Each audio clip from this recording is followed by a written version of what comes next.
Hello, magic makers, and welcome back to the Metaphysical Apothecary. We are your hosts, Megan and Shannon. We are also known as the Scorpio Sisters, and we are here to explore the mysterious, magical, and the arcane. And when we're talking about urban areas, Williamsport is a small city. To me, it was a large city, but in general, it's a small city.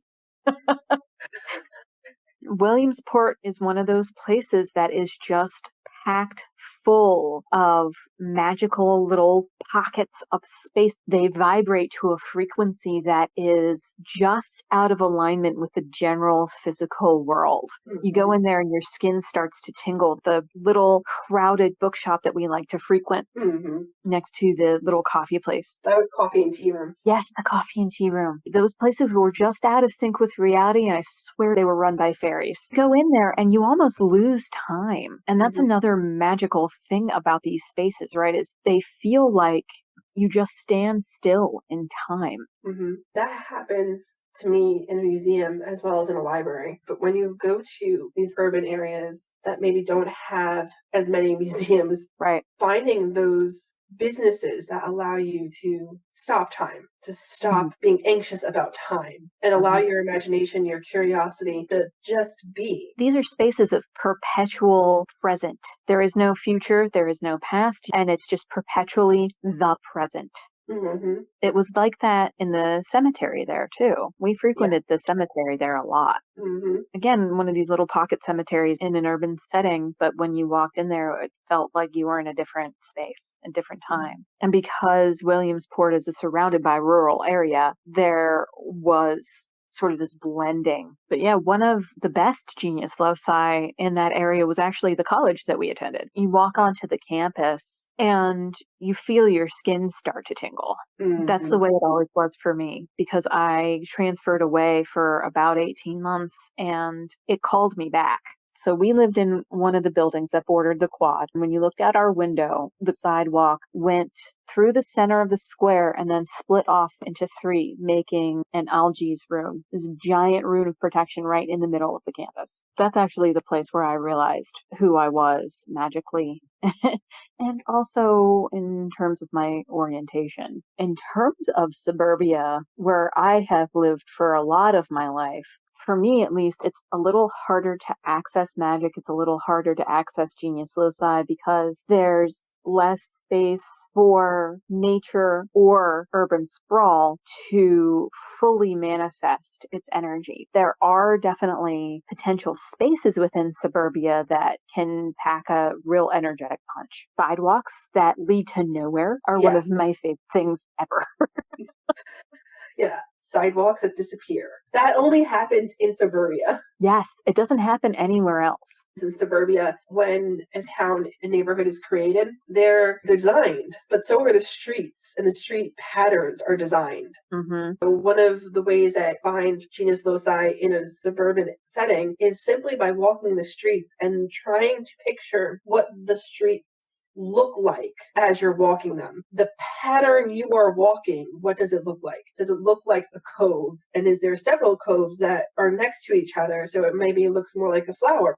As you're walking those neighborhoods, you piece together, what does this walking pattern look like as a line drawing on paper? And your feet are the pencil. Right. This is a great way to create sigils. You can create your own suburban labyrinth this way. I've never lived in suburbia. I've only lived in urban setting, and I've not lived in, but resided for vacationed in rural wooded area. Bears walking through people's yards. I've never actually been in the between. So I always am fascinated with suburbia. How would I raise magic? What would I do? I feel like sometimes suburbia is kind of like a child spilling their blocks. It can be. The street layouts are going to be different. Right? They're made with the intention of creating neighborhoods.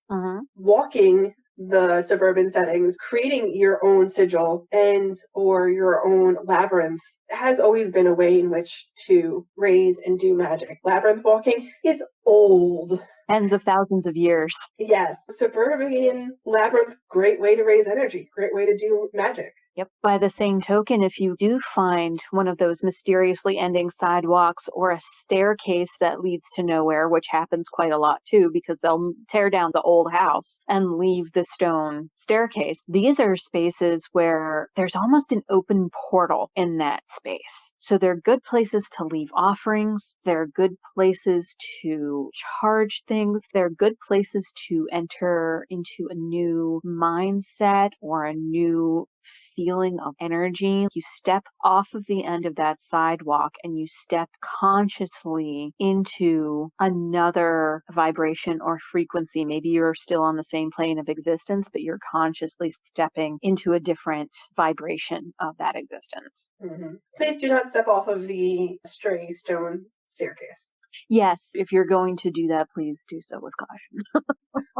They're thresholds between worlds. Yeah. Twilight magic works even without it being twilight because it's a threshold between times. The end of the sidewalk is a threshold between two different worlds. Mm-hmm. The staircase that leads to nowhere is a threshold between worlds, between states of mind, between planes of existence. So if you're attempting to reach a deity or an entity in a different plane, this might be a good place to do so. It could be a good place to frequent on one of the sabbats where the veil is very thin. Always use caution. Please don't put your energy in danger. Don't put your physical self in danger. But they can be really great places to go if you want to have that oracular experience, if you're looking to connect with an energy that's been elusive. Also, abandoned places are, again, liminal spaces, me and my liminal spaces. I am going to put a caveat in here. Please don't trespass, and please use physical caution when you're going into an abandoned space. Some places are fair game. Like if a ruin, especially in suburbia, if it's been around and it's been partially subsumed by nature, a lot of times it's public property and you can go and hang out there and no one's going to bother you. Mm-hmm. Again, there's no time there. Past and future exist in the same moment.